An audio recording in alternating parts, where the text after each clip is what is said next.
ನಿಷೇಧದ ವಿಚಾರಕ್ಕೆ ಸಂಬಂಧಪಟ್ಟಂತೆ ಸುದ್ದಿಗೋಷ್ಠಿಯಲ್ಲಿ ಮಾತನಾಡ್ತಾ ಇದ್ದಾರೆ. ಈಗಾಗಲೇ ಕಾಟನ್ ಕ್ಯಾಂಡಿ ನಿಷೇಧವಾಗಿದೆ. ಬೇರೆ ಇದಕ್ಕೆಲ್ಲ ಉಪಯೋಗ ಮಾಡಬಹುದು, ಆಹಾರದಲ್ಲಿ ಉಪಯೋಗ ಮಾಡಬಾರ್ದು, ಆ ಕೆಮಿಕಲ್ ಆಹಾರ ಉಪಯೋಗ. ಹಲೋ ಸ್ನೇಹಿತರೆ, welcome back to my YouTube channel paramedical ಅಡ್ಡ. ಸ್ನೇಹಿತರೆ, ಇವತ್ತಿನ ದಿನ ನಾನು ನಿಮಗೆ ಒಂದು ತುಂಬ ಇಂಪಾರ್ಟೆಂಟ್ ನ್ಯೂಸನ್ನು ತೊಗೊಂಡು ಬಂದಿದ್ದೀನಿ. ಕರ್ನಾಟಕ ಸರ್ಕಾರ ಈ ಕಾಟನ್ ಕ್ಯಾಂಡಿ ಮತ್ತು ಗೋಬಿ ಮಂಚೂರಿ ಅಥವಾ ಕಬಾಬಲ್ಲಿ ಮಿಕ್ಸ್ ಮಾಡ್ತಿರುವಂಥ ಒಂದು ಕೆಮಿಕಲನ್ನು ಇವತ್ತಿನ ದಿನ ಬ್ಯಾನ್ ಮಾಡಿದೆ. ಇದಕ್ಕಿಂತ ಮುಂಚೆ ಇದನ್ನು ತಮಿಳುನಾಡಲ್ಲಿ ಬ್ಯಾನ್ ಮಾಡಿದ್ದಾರೆ, ಪುದುಚೇರಿಯಲ್ಲಿ ಬ್ಯಾನ್ ಮಾಡಿದ್ದಾರೆ. ಅದೇ ಥರ ಇವಾಗ ಕರ್ನಾಟಕದಲ್ಲೂ ಕೂಡ ಇದನ್ನು ಬ್ಯಾನ್ ಮಾಡಿದ್ದಾರೆ. ಸೊ ಈ ರೊಡಾಮಿನ್ ಬಿ ಅನ್ನುವಂಥ ಒಂದು ಕೆಮಿಕಲ್ನ ನಾವು ಗೋಬಿ ಮಂಚೂರಿಗಾಗಿರ್ಬೋದು, ಕಬಾಬಿಗಾಗಿರ್ಬೋದು ಅಥವಾ ಕಾಟನ್ ಕ್ಯಾಂಡಿಗೆ ಹೋಟ್ಲ್ಗಳಲ್ಲಿ, ರೆಸ್ಟೋರೆಂಟ್ಗಳಲ್ಲಿ, ಪಬ್ಗಳಲ್ಲಿ ಸುಮಾರಷ್ಟು ಕಡೆಗಳಲ್ಲಿ ನಾವು ಇದನ್ನು ಯೂಸ್ ಮಾಡ್ತಿದ್ದೀವಿ. ಅದಕ್ಕೆ ಇದನ್ನು ನಮ್ಮ ಕರ್ನಾಟಕ ಸರ್ಕಾರ ಇವಾಗ ಬ್ಯಾನ್ ಮಾಡಿರುವಂಥದ್ದು. ಸೊ ಅದನ್ನು ಬಿಟ್ಟು ನಾವು ಸಿಹಿ ತಿಂಡಿಗಳಾಗಿರ್ಬೋದು, ಬನ್ನದ ಮಿಠಾಯಿ, ಕೆಂಪು ಮೆಣಸಿನ್ಕಾಯಿ ಪೌಡರು, ಮೆಣಸಿನ ಪುಡಿ ಅಥವಾ ಸಂಸ್ಕರಿಸಿದ ಆಹಾರ ಇಂಥಲ್ಲೂ ಕೂಡ ನಾವು ಇದನ್ನು ಯೂಸ್ ಮಾಡ್ತೀವಿ. ಸೊ ಈ ಬಾಂಬೆ ಮಿಠಾಯಿ ಅನ್ನೋ ಒಂದು ಇದರಲ್ಲೂ ಕೂಡ ಇದನ್ನು ಹೆವಿಯಾಗಿ ಯೂಸ್ ಮಾಡೋದ್ರಿಂದ ಇದರಿಂದ ಸುಮಾರಷ್ಟು ಜನ ಅನಾನುಕೂಲತೆಗಳನ್ನು ನಾವು ತಗೊಳ್ಳುವಂಥ ಚಾನ್ಸಸ್ ಇರುತ್ತೆ.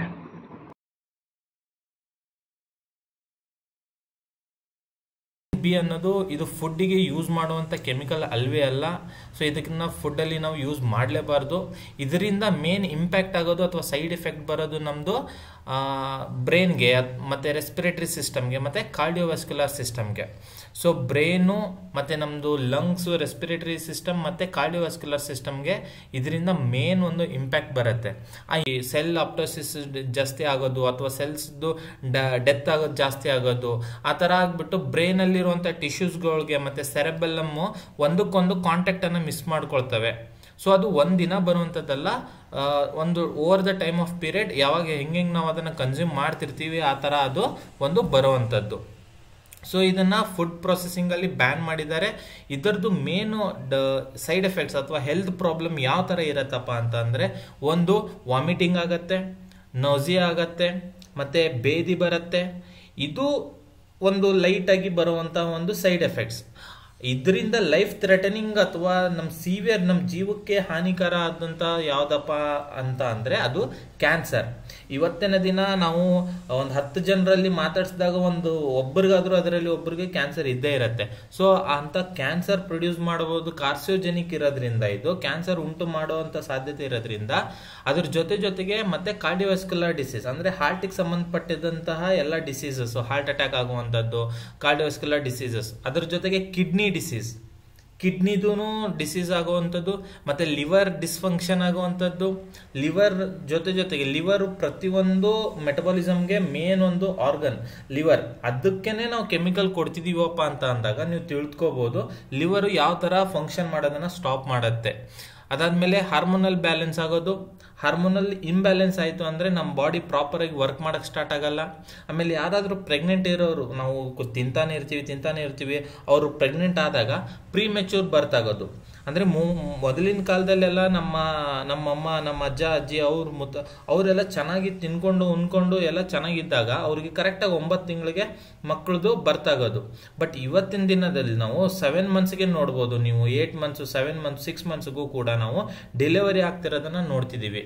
ಅದೆಲ್ಲ ಏನಕ್ಕಪ್ಪ ಅಂತ ಅಂದರೆ ನಮ್ಮದು ಲೈಫ್ ಸ್ಟೈಲು ಹೆಲ್ದಿ ಆಗಿಲ್ಲ, ಅದೊಂದು ರೀಸನು. ಆಮೇಲೆ ನಮ್ಮದು ಇಮ್ಯುನಿಟಿ ಪವರ್ ಇದು ಡಿಕ್ರೀಸ್ ಮಾಡುತ್ತೆ, ಅಂದರೆ ನಮ್ಮ ರೋಗ ನಿರೋಧಕ ಶಕ್ತಿಯನ್ನು ಕೂಡ ಇದು ಡಿಕ್ರೀಸ್ ಮಾಡುತ್ತೆ. ಅದ್ರ ಜೊತೆಗೆ ನಾನು ನಿಮ್ಗೆ ಹೇಳ್ದಂಗೆ ಸೆರೆಬೆಲ್ಲಮ್ ಮತ್ತು ಸ್ಪೈನಲ್ ಕಾರ್ಡ್ಗಳ ಜೊತೆಗೆ ಬ್ರೈನ್ ಸ್ಟ್ರೀಮ್ಸ್ ಟಿಶ್ಯೂಗಳ ಜೊತೆಗೆ ಇದು ಎಫೆಕ್ಟ್ ಆಗೋದ್ರಿಂದ ನರ್ವಸ್ ಸಿಸ್ಟಮ್ ಡೆವಲಪ್ಮೆಂಟ್ ಜೊತೆಗೆ ಡಿಸಾರ್ಡರ್ ಆಗುವಂಥ ಚಾನ್ಸಸ್ ಇರುತ್ತೆ. ಸೊ ಇಂಥ ಎಲ್ಲ ಸೀರಿಯಸ್ ಕಾನ್ಸಿಕ್ವೆನ್ಸಸ್ ಆಗುವಂತಹ ಒಂದು ರೋಗವನ್ನು ತರುವಂಥ ಈ ರೊಡಾಮಿನ್ ಬಿ ಅನ್ನೋ ಒಂದು ಕೆಮಿಕಲನ್ನು ನಾವು ಡೈಲಿ ಕನ್ಸ್ಯೂಮ್ ಮಾಡ್ತಿದ್ದೀವಿ. ಅದು ಗೋಬಿ ಮಂಚೂರಿ ರೂಪದೊಳಗಡೆ ಆಗಿರ್ಬೋದು, ನಮ್ಮ ಮಕ್ಕಳಿಗೆಲ್ಲ ನಾವು ಅದನ್ನು ಕೊಡ್ತಿದ್ದೀವಿ. ಅದನ್ನು ಕಾಟನ್ ಕ್ಯಾಂಡಿ ರೂಪದಲ್ಲಾಗಿರ್ಬೋದು, ಕಬಾಬ್ ರೂಪದಲ್ಲಿ ನಮ್ಮ ಮಕ್ಕಳು ಅದನ್ನು ನಾವು ತಿಂತಿದ್ದೀವಿ. ನಮ್ಮ ಜೊತೆಗೆ ನಾವು ನಮ್ಮ ಮಕ್ಕಳಿಗೂ ಕೂಡ ಅದನ್ನು ತಿನ್ನಿಸ್ತಿದ್ದೀವಿ. ಸೊ ಅದರಿಂದ ನಾವು ಯೋಚನೆ ಮಾಡ್ಬೋದು, ನಮ್ಮ ಮಕ್ಕಳದು ಲೈಫ್ ಸ್ಟೈಲನ್ನು, ನಮ್ಮ ಮಕ್ಕಳದು ಮುಂದಿನ ಭವಿಷ್ಯವನ್ನು ನಾವೇ ನಮ್ಮ ಕೈಯಾರೆ ಇಲ್ಲಿ ಹಾಳು ಮಾಡ್ತಿದ್ದೀವಿ ಅನ್ನೋದನ್ನು ನಾವು ಇವತ್ತಿನ ಈ ವಿಡಿಯೋದಲ್ಲಿ ಸೊ ಯಾರಾದರೂ ಆ ಥರ ಯೂಸ್ ಮಾಡಿದ್ರೆ ಅಂಥದ್ದು ಗೊತ್ತಾಯಿತು ಅಂತ ಅಂದರೆ ಫುಡ್ ಸೇಫ್ಟಿ ಆಫೀಸರ್ಸ್ಗಳು ರೇಡ್ ಮಾಡಿ ಅವ್ರ ವಿರುದ್ಧ ಕ್ರಮನ ಕೈಗೊಳ್ಳೋ ಚಾನ್ಸಸ್ ಇದೆ. ಅವ್ರಿಗೆ ದಂಡ ಮತ್ತೆ ಅವ್ರಿಗೆ ಅವ್ರದ್ದು ಹೋಟೆಲ್ ಸೀಸ್ ಮಾಡುವಂತದ್ದು, ಲೈಸೆನ್ಸ್ ಕ್ಯಾನ್ಸಲ್ ಮಾಡುವಂತದ್ದು. ನಿಮ್ಗೆ ಈ ವಿಡಿಯೋ ಇಷ್ಟ ಆಗಿದೆ ಅಂತ ಅನ್ಕೊಂತೀನಿ. ಇಷ್ಟ ಆಗಿದ್ರೆ ಶೇರ್ ಮಾಡಿ, ಲೈಕ್ ಮಾಡಿ, ಸಬ್ಸ್ಕ್ರೈಬ್ ಮಾಡಿ. Thank you.